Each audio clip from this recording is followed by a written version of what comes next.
बाकी एक मसला है जिसकी बहुत दिनों से शिकायत मिल रही है, और वो शिकायत ये है कि जब एक नमाजी नमाज़ पढ़ रहा है तो दूसरा नमाजी उसके सामने से फ़ौरन गुज़र के निकल जाता है। वो ये नहीं देखता कि ये नमाज़ पढ़ रहा है या नहीं। अच्छा, पहले मुझे लगा कि शायद अनजाने में ऐसा हो जाता हो, पता न चलता हो, लेकिन बाद में मैंने मालूम किया, 2-4 लोगों से मेरी बात हुई तो वो जानबूझकर ऐसा करते हैं और वो इसको जायज़ समझते हैं और कहते हैं कि जी हम सऊदी अरब थे तो वहाँ पर तो लोग ऐसे ही करते हैं। अरे भाई, सऊदी अरब में गधे नहीं रहते क्या? वहाँ पर भी तो गधे रहते हैं। जैसे यहाँ पर लोगों को समझाना मुश्किल हो रहा है, वहाँ पर भी कुछ लोग ऐसे ही हैं। तो अल्लाह तबारक व तआला ये थोड़ा ही देखेगा कि कौन अरब का था और कौन अजम का था। अल्लाह तबारक व तआला तो ये देखेंगे कि कौन सही रास्ते पर था। लेकिन एक बात और है, अरब की जो अक्सर मसाजिद होती हैं वो मसाजिद कबीरा हैं, जिसको मस्जिद कबीर शरीयत में बोलते हैं।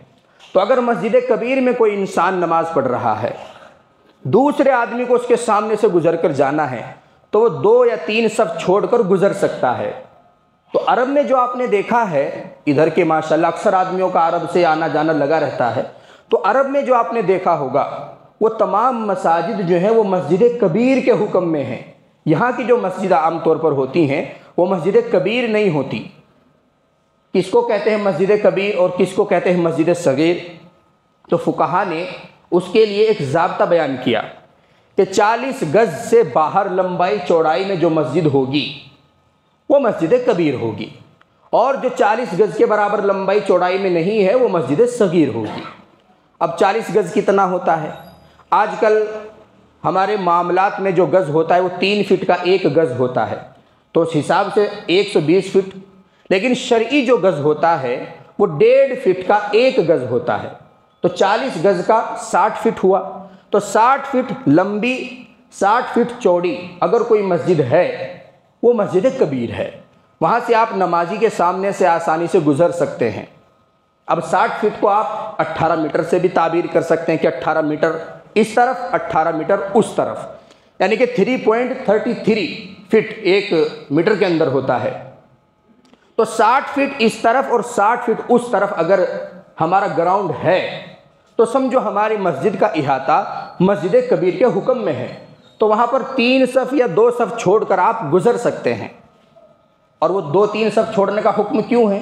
क्योंकि इंसान अगर अपने सजदे की जगह पर देखे तो आम तौर पर उसकी निगाह 1-2 सफ के अतराफ में घूमती रहती है, उससे ज़्यादा में नहीं घूमती।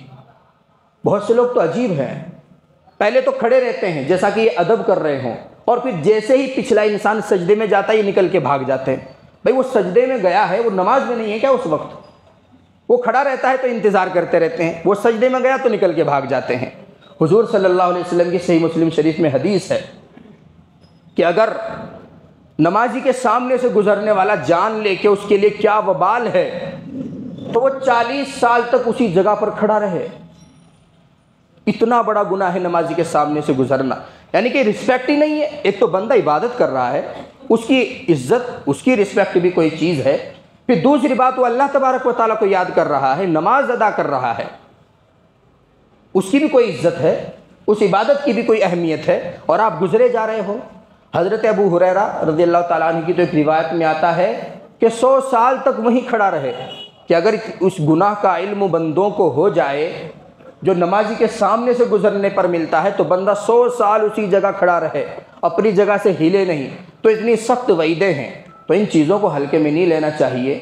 2 मिनट के लिए आप बैठ जाइए, बैठ नहीं सकते तो 2 रकात नफल नमाज पढ़ लीजिए, और जब माहौल बिल्कुल सही सलामत हो जाए, आगे पीछे नमाजी सब फारिग हो जाए, तब उठकर चले जाइए।